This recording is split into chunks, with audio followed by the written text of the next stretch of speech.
ये एक important point है कि किसान की आर्थिक स्थितियां और जो समाज में जो विषमताएं थी उनका पनपने का कारण क्या, क्योंकि गुजरात का जो उदाहरण दिया जाता है, मिल्क का जो उदाहरण दिया जाता है, बार बार कहा जाता है, लेकिन और जगह वो क्यों नहीं बन पाया, राजनीति कहां पे किस तरह से डिस्ट्रॉय की उसने, यह भी एक बहुत बड़ा कारण था। डॉक्टर सत्यन यादव आपको जोड़ना चाहते हैं क्योंकि उन्होंने कहा कि आप कोई भी एक फायदा नहीं बता पाए। उसके बाद मैं वीएम सिंह साहब की तरफ बढ़ूंगा। डॉक्टर सत्यन यादव आप बताएं, उनका कहना है कि एक भी फायदा आप नहीं बता पाए अभी तक। नहीं, देखिए, इन्होंने जो कहा कि कोऑपरेटिव मॉडल को तोड़ा गया, तो गवर्नमेंट ऑफ इंडिया ने 2002 में इसको जो फार्मर प्रोड्यूसर कंपनीज एक्ट है, इसको अमेंडमेंट करके इसको लागू किया। और इसका बेसिस था कि किसी तरह से कोऑपरेटिव के जो डिसएडवांटेजेस हैं या जो कॉर्पोरेट के डिसएडवांटेजेस हैं या उनके एडवांटेजेस हैं, उनको मर्ज करके कोई पॉलिसी बनाई जाए, कोई प्रोविजन किया जाए, जिसके तहत फार्मर प्रोड्यूसर कंपनीज एक्ट को प्रमोट किया गया। और आज फार्मर प्रोड्यूसर ऑर्गेनाइजेशंस को प्रमोट किया जा रहा है। पिछले 2008 में ड्यूरिंग कांग्रेस इसको 800 करोड़ रुपए का फंडिंग किया गया था, एसएफएसी को नोडल एजेंसी बनाया गया, बट उसको प्रॉपर एग्जीक्यूशन ना होने की वजह से आज किसान जो है उसमें 1000 रुपए का शेयर खरीदना नहीं चाहते। फार्मर प्रोड्यूसर कंपनी को ही अगर आप देख लें, उसके एक्ट को देख लें, उसके प्रोविजंस को देख लें, so that is the solution which is much better option than the cooperatives. Cooperative में बहुत सारी लॉबिंग होती है, बहुत सारी पॉलिटिक्स इन्वॉल्व होती है। फार्मर प्रोड्यूसर कंपनी का एक ट्रांसपेरेंट मोडस ऑपरेंडी है with a win win situation, all the stakeholders. कहीं कोई मोनोपोली नहीं है, कहीं किसी का कोई रिच आदमी उसको टेक ओवर नहीं कर सकता या मोनोपोली नहीं कर सकता। शायद उसको समझ लें अगर, तो ये सारे इश्यूज आते ही नहीं। लेकिन फार्मर प्रोड्यूसर ऑर्गेनाइजेशन को प्रमोट करने में जो गवर्नमेंट ने थोड़ी बहुत लापरवाहियां की, specially at the state level, because government of India ने तो पॉलिसीज बना दी, फंडिंग प्रोवाइड कर दी, now the responsibility comes to the state government. अब स्टेट गवर्नमेंट अगर उसको एग्जीक्यूट नहीं कर रही है या जो एजेंसीज रिस्पॉन्सिबल हैं वो उसको प्रॉपरली मॉनिटर करके उसका इम्पैक्ट असेसमेंट नहीं कर रही हैं, और चैनल्स जो डिस्ट्रीब्यूशन चैनल है, जो इम्प्लीमेंटेशन चैनल है, उसको अगर ठीक से नहीं मॉनिटर किया जाएगा तो इम्प्लीमेंटेशन ठीक नहीं होगा और उसके रॉन्ग मैसेजेस जा रहे हैं। और उसी का एक कॉन्सिक्वेंस है कि लोग, people are not happy with the farmer producer organisation. जो लोग कर रहे हैं बहुत अच्छा कर रहे हैं। राइट। मैं अक्सर, आप ये जरूर सोच रहे होंगे कि आज बहस को मैंने इस तरफ क्यों मोड़ा है।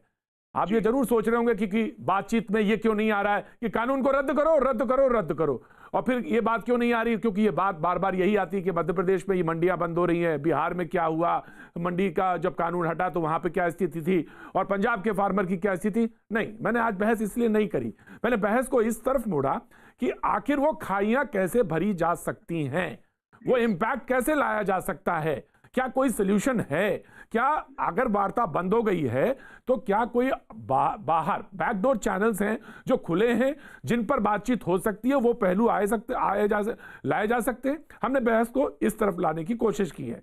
वीएम सिंह साहब हमारे साथ मौजूद हैं, उनकी गाड़ी भी मूव हो रही है, मैं देख रहा हूं। वीएम सिंह साहब, आप उनका वीडियो फ्रीज हो गया, मैं कोशिश करूंगा कि एक बार फिर से उनके पास जाने की कोशिश करें, लेकिन मैं आरपी सिंह साहब आपके पास आना चाहता हूं। और आपने देखा कि बहस का तमाम हिस्से हैं और उनमें एक पहलू यह भी है कि सरकार तमाम कोशिश कर रही है अभी भी कि बातचीत का एक सिलसिला जोड़ा जा सके और किसानों को उनकी प्रॉब्लम्स को एड्रेस किया जा सके। वीएम सिंह साहब, आप अगर मेरी बात सुन रहे हैं तो मैं आपके पास पहले आ जाना चाहता हूं, फिर मैं जाना चाहूंगा आरपी सिंह साहब के पास। वीएम सिंह साहब, ये वो खाइयां हैं जिनको पाटा जाए तो बातचीत बन सकती है और किसान की हालत क्यों खराब है इसकी तरफ मोड़ा जा सकता है, इस पर गौर किया जा सकता है, इसको लेके आगे बढ़ा जा सकता है। वीएम सिंह साहब, दो चीजें हैं। शुरू से कहा जा रहा था कि ये बिल्स अच्छे हैं, खराब हैं, क्या है। मैं केवल 1 मिनट में उसको समाप्त करता हूं। अंग्रेजी में कहते हैं proof of the pudding lies in the eating.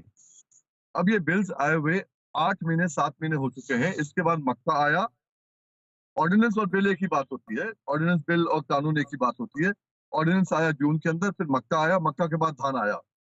पिछले साल हमारा मक्का बिका 1100 का, इस बार बिका 700 रुपए का, 600 रुपए का, 800 रुपए का। आप देख लीजिए कितना फायदा हुआ।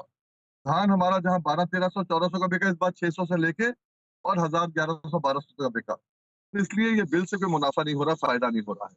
अब दूसरी बात आपकी कि इसमें क्या किया जाए, कैसा किया जाए जिसमें मामला आगे बढ़े, क्योंकि अभी तो लॉकडाउन दिखता है। मेरा कहना बड़ा सीधा है, मैंने आपके शो पर भी और पहले भी हमेशा कहा है कि आज किसान क्या मांग रहा है। किसान मांगता है कि अब जो उसका न्यूनतम सपोर्ट प्राइस है जो फसल का, तो सरकार घोषित करती है, उसका गारंटी चाहता है खरीद के ऊपर। वो चाहता है मेरी खरीद पे गारंटी हो।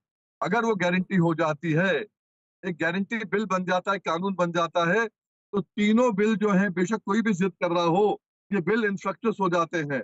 और किसान को, एक किसान को धान पे अगर 14-15 हजार रुपया एकड़ मिल जाता है फालतू, गेहूं पे और ज्यादा मिल जाता है, गन्ने पे ज्यादा मिल जाता है, तो क्या होगा कि किसान का भी फायदा होगा और देश का भी भला होगा। क्योंकि देश का इवेंचुअली, देश के अंदर क्या हो जाएगा कि देश के अंदर जो है इकोनॉमी बिल्कुल बूस्ट करेगी। किसान घर पे पैसा नहीं रखता, बैंक में पैसा नहीं रखता, वो खरीद करता है इमीडिएटली, तो इसका सबको फायदा होगा। मेरे ख्याल से ये बहुत सिंपल